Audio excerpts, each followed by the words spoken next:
High winds, icy streets, and flying debris, they saw a little bit of everything in Fremont. I'm Alex Whitney here in downtown Fremont, where our neighbors are picking up after Tuesday's storm. The shovels were scraping and the plows were clearing, but even after Tuesday's nasty blizzard, the streets in Fremont weren't looking too bad.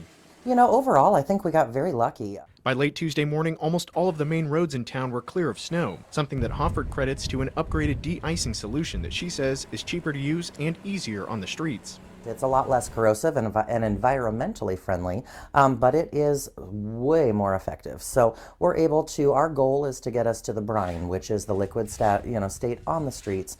We want to keep that and hold that.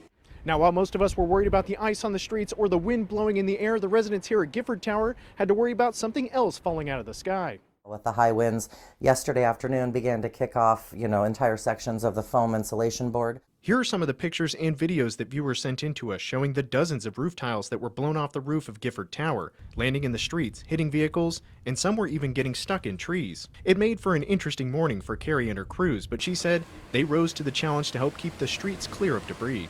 It was kind of an interesting feat of dodge the styrofoam for a minute there for a lot of vehicles.